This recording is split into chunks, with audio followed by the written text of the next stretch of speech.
Nuki, can you please inform our viewers regarding po dun sa component ng ating mga dugo at ano po ba ang function ng bawat isang component? So, yung pong blood po natin, may mga different components po ba yan? Sige, go ahead po and explain. So, ang dugo po natin ay composed po of 3 cells. So, number 1 po yung tinatawag natin na white blood cells. Ito po yung lumalaban or nagpa-fight off po ng mga infection tulad po ng mga viruses and bacteria. Pangalawa po, meron tayong platelets. Ito po yung tumutulong sa pag-ampat or pag-stop po ng bleeding or pagdurugo. And yung number 3 po, which is yung topic din po natin today, yung anemia. So yung red blood cells, sila po yung related with anemia. So pag mababa po ito, yung oxygenation po ng ating katawan, going to the different parts ng body, especially po sa brain, ito po yung apektado. Oh, okay. So napaka-importante pala nitong mga blood cells natin, Miss Annie. Attorney, parehas pa tayo na po. Oh, sige. Red blood cells, baka kailangan ko yan, yung brain ko. Okay. Sige, Miss Annie, go ahead with your question. Okay. Alam mo, interesting mga kasambahay. May white blood, may platelets, may anemia. Ito yung 3 cells na binabanggit a while ago ni Dr. Nuque. Sagot sa unang tanong ni Attorney Dot. No. This time naman, Attorney, na napaka-importante nito. Yung anemia, gusto namin malaman, ano ang mga uri ng anemia? May binabanggit dito na mayroon pang mild to severe? At ano yung pinaka-common, especially po doon sa mga bata, Dr. Nuque? Thank you. Meron pong classifications ang anemia. Pwede pong dun sa severity or kung gaano kababa yung pulang dugo sa ating katawan, which is yung mild, moderate, severe. Doon po muna tayo sa moderate, doon po yung 7 to 10 grams ng hemoglobin. Ito po ay based doon sa complete blood count or yung CBC na tinatawag natin na ginagawa sa hospital, no? Na ginagawa sa laboratory. So, yung level na 7 to 10 grams per deciliter, ito po yung moderate, and above 10, pero below pa rin po ng normal value for the age, ito po ay mild. And then yung severe naman po ay yung less than 7 grams per DL, based from the WHO criteria. So kapag severe po, maaaring magkaroon na po ng symptoms ang pasyente, tulad po ng pagkapagod, mabilis na pagtibok, at marami pa pong iba.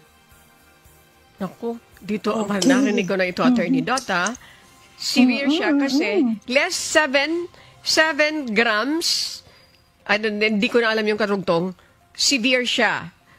10, mild, above 10 is mild, 7 to 10, moderate. Ayan. Correct me if I'm wrong, Dr. Nuque, kung nakuha ko niyan. Sige.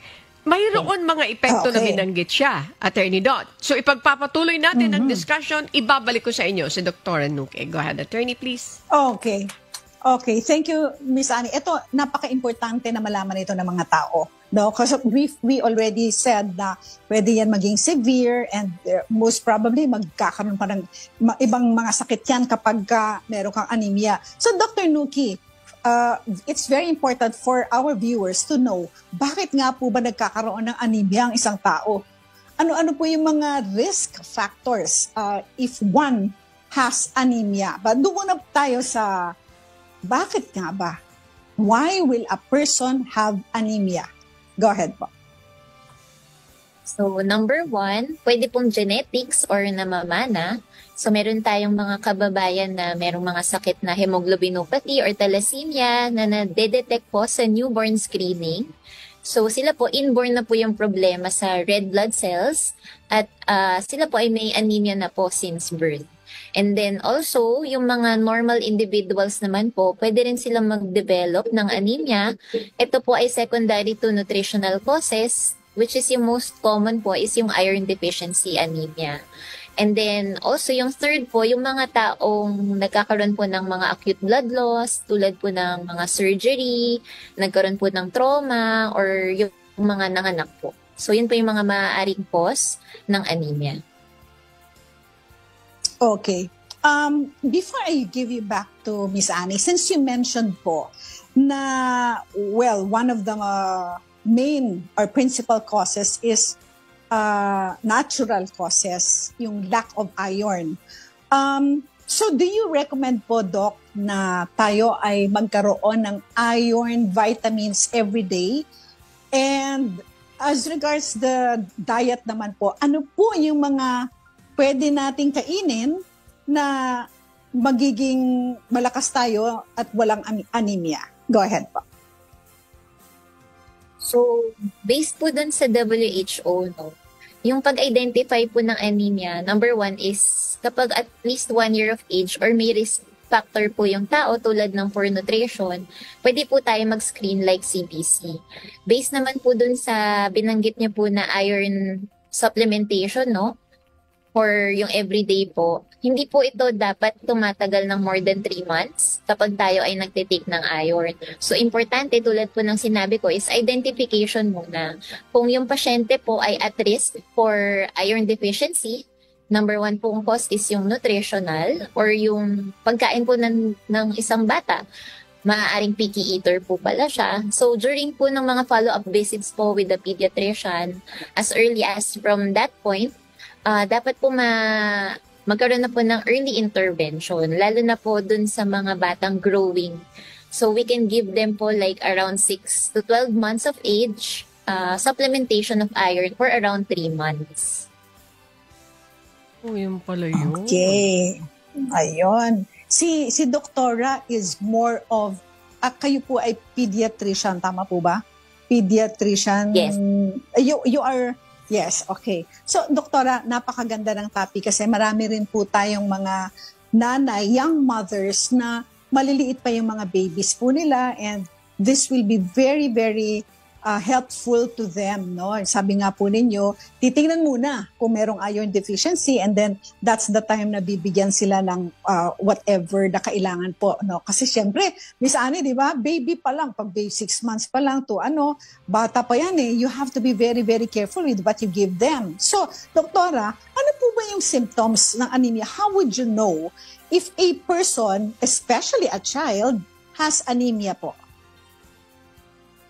Number 1, ayaw po natin silang umabot sa stage na talagang maputla na po. So, aside from yung sa diet po na maaaring mababa po sa iron, if ever man po na mag-go into anemia po yung pasyente, maaari po silang magkaroon ng pagkaputla, lalo na po yung sa labi or yung kamay, pwede pong maputi compared po from the normal. And then also, madali pong mapagod. If naglalaro po sila normally before, na kaya po nilang tumagal ng oras-oras ng pagtakbo, mapapansin niyo po sila ay madaling mapagod or mas gusto pong umupo or magpahinga agad after po ng activity. Meron naman pong magko-complain po ng masakit ang dibdib or pagkahilo. Ang worst case scenario po is mawalan po ng malay or mawalan po dahil po sa pagkawalan ng oxygen po sa katawan. Pwede rin po magkaroon ng headaches, and if long-standing na po, makaka-apekto po ito sa mental state po ng pasyente. Maaaring pong magkaroon ng hindi po siyang makalimot. Yung iba po will go into depression. So, iba-iba po, no? Pero eventually, ang mga unang signs po talaga is yung madali pong pagkapagod, pagkaputla, at mabilis po natibok ng dibdib po or sa puso. Okay. Ayan, Miss Annie. Okay. So, Miss Annie, go ahead po. Yung question naman po ninyo. Thank you very much, Attorney Dot. Si Dr. Paula Bianca ay isang pediatric hematologist, Attorney. Ayun, okay. Opo. Ngayon, itatanong ko naman sa kanya, Attorney Dot. Kasi ito, naririnig namin ito, Attorney, dito sa mga minsan humingi ng tulong sa serbisyong bayanihan. Yung anak niya nagkaroon anemic from the start, and then later on lumala, pagkatapos nauwi daw sa cancer. Bakit nagkaganon? Now, Doktora, anong kinaiba ng anemia at leukemia? At yung bata ba na nagkaroon ng anemic siya, and then later on nagkaroon ng leukemia, at nauuwi ba ito sa cancer? At anong klase ng cancer? Doktora, sige nga po, dahil ito yung mga narinig namin, maikwento nyo nga po, ma-explain yung maigi kung ano po ito. Thank you very much po. So, So, ang anemia po, isa po siyang simptomas ng cancer or ng leukemia. Pero hindi naman po ibig sabihin na kung anemic po kayo due to mga nutritional cause like yung iron deficiency anemia or kung namana niyo po to like yung mga genetic causes na hemoglobinopathies or thalassemia, hindi po ibig sabihin na kayo po ay magkakaroon ng leukemia. Ang leukemia po, ito po ay isang cancer sa dugo. Although marami pong genetic causes po, no, para magkaroon po ng leukemia, marami rin pong ibang factors. Ang leukemia po ay abnormal na proliferation po ng ating white blood cells. So ngayon po kapag ito po ay dumami po sa bulalo or dun sa loob po ng bone marrow natin, maaapektuhan po yung iba-ibang blood components. So number 1, pwede rin po maapektuhan yung dami ng platelets at yung dami po ng red blood cells. So kapag po na-overpower na ng abnormal blood, ang mga normal blood, ang manifestation po nito ay pagkaputla. So, bababa po yung red blood cells eventually because of the leukemia cells or yung pagdami po ng cancer cells sa bone marrow. Okay, Doktora, bago ko ibalik kay Attorney Dot ulit, yung bang may anemia ka, may anemia ka because of the poor nutrition, na-neglect mo siya, hindi mo siya na-treat, ano ang pwedeng kauwian nito, Dr. Nuque? Sa mga nakikita po naming pasyente, number 1 is pagkahilo, madali pong mapagod, madali po yung mabilis yung pagtibok ng puso. And then yung worst case po, no, lalo na po dun sa mga nagme-menstruation na po na yung mga nagdalaginding po or yung mga nagdadalaga po, hinihimatay po. So, yun pinaka-worst na nakita ko po eh. And then, yung iba will go into yung mga problems po sa heart dahil sa sobrang bilis po ng tibok ng puso. So, ibig sabihin, dapat matreat nyo ito. Ayan. So, pag may anemia ka, ang pwede doon yung supplement na iron. Ayan. Attorney Dot, sige, habol ka pa ng ilang katanungan. Go ahead po, Attorney. Thank you po. Yes, Miss Annie. Okay.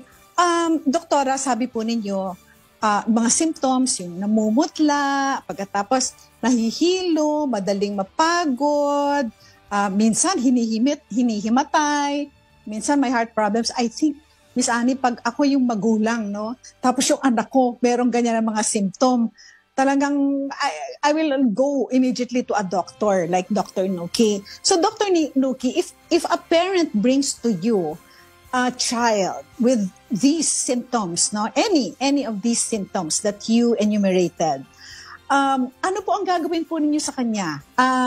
Ano po yung mga tests? Hindi po ba parang nakakatakot? Please inform us po. If sobrang lala po, ma'am, no, number 1, bibigyan po namin ng oxygen, no, to support lang po yung proper circulation po ng dugo sa katawan with the oxygen level. And then, of course, po yung workup po na gagawin natin is yung basic po na complete blood count or CBC. And then also, i-check po natin yung iron levels sa katawan. So, nakukuha naman din po to sa simpleng blood test po. Yung serum iron, PIBC, ferritin po, yun po yung mga test na usually to check po yung iron level sa katawan. Aside from that, kung meron din po siyang nutritional problem, yun po rin po ay i-address natin by counseling and yung pag-address po ng proper nutrition. Ayan. So, doon sa mga nakikinig po sa atin ng mga magulang, no, kapag nakita po ninyo yung mga symptoms na yan na nag-a-appear, huwag nang maghintay. Punta na po kayo kagad sa doktor at ipa-check up na. Go ahead, Miss Annie. Ikaw naman. Thank you very much, Attorney Dot. Ihabol ko po ito.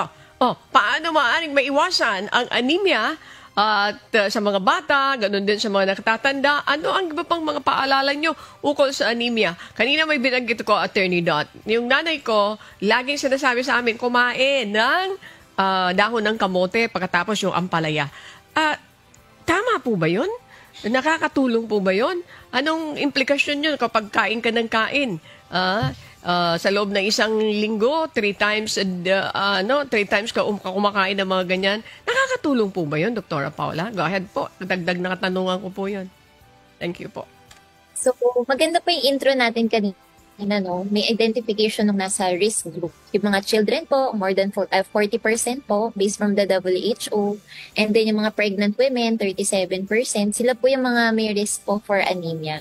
So, kung alam po natin na sila po yung may risk, dapat po as early as wala pa silang symptoms, ma-address na po natin. So, yung pwede po natin ibigay is, of course, yung proper diet po, composing of yung different na parts ng meal. So, yung high iron containing food po, syempre po yung mga meat. Red meat po, yun po yung number 1. And then, of course, yung iba pong vegetables, like we have po yung mga ampalaya, malunggay, meron din pong mga iron yan. And kung hindi po kaya talaga, we can still give po yung mga drops po, no? Iron drops, na pwede nating kasama po ng vitamins po. Kahit po sa pregnant women and mga bata po, kaya po mag-take ng mga iron supplements. Oh, attorney, mayroon pala kang palaya doon. Ayan. Oh, ayan pala, nakakatulong yun. Oh, sige. Oo, Pero dapat nanonood yung mga kasama ko sa bahay. Paluto na ako. Manang, mamaya, maluto ka ha, malunggay, at saka ampalaya ha, manang. Ampalaya. Yes, Miss Annie.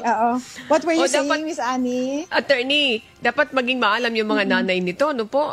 Dahil bago mauwi sa isang malalang kondisyon din, kinakailangan. Kasi mayroon tayong mga ganong klaseng na-encounter dito, mga kasambahay, na anemic, tapos they disregard it, and then later on, mayroon pang mga implications pala ito. Gaya ng paliwanag din ni Dr. Paula this afternoon. Attorney, marami tayo. Helpful yung insights na nakuha natin ngayong hapon muli sa ating panauhin. Pasalamatan na natin. Attorney Dat, please. Thank you.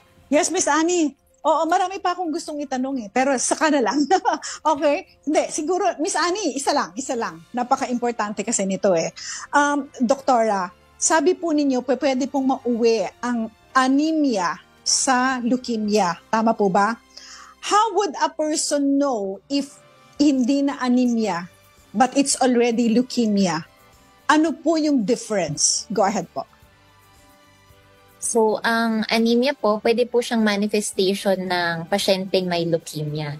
Aside from yung pagkaputla, meron pa po itong ibang simptomas na mararanasan tulad po ng lagnat, magkakaroon din po sila ng mga kulani, mahirapan po silang kumain or yung gana po nawawala. And then also, aside from that, pwede pong lumaki po yung liver or yung spleen. And then, aside from yung anemia po, pwede rin po sila magkaroon ng pasa-pasa kung mababa po yung platelets. So, kapag leukemia po, marami po mga simptomas na hindi lang po yun nakikita sa pasyenteng anemic lang. Marami pa po siyang ibang symptoms. So, yun po yung main difference po, para kung ang manifestation po ng anak po natin ay more of leukemia po ba at hindi po anemia lang. Ayun. Okay. So, Miss Annie, watch out talaga tayo, Mga parents na nakikinig po sa atin, let's watch out for all those symptoms.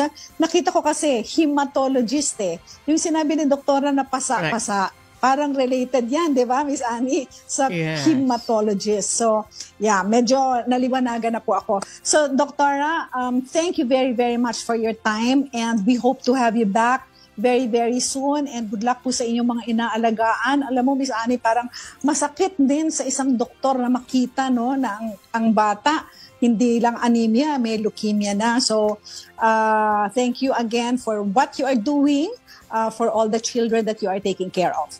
Dr.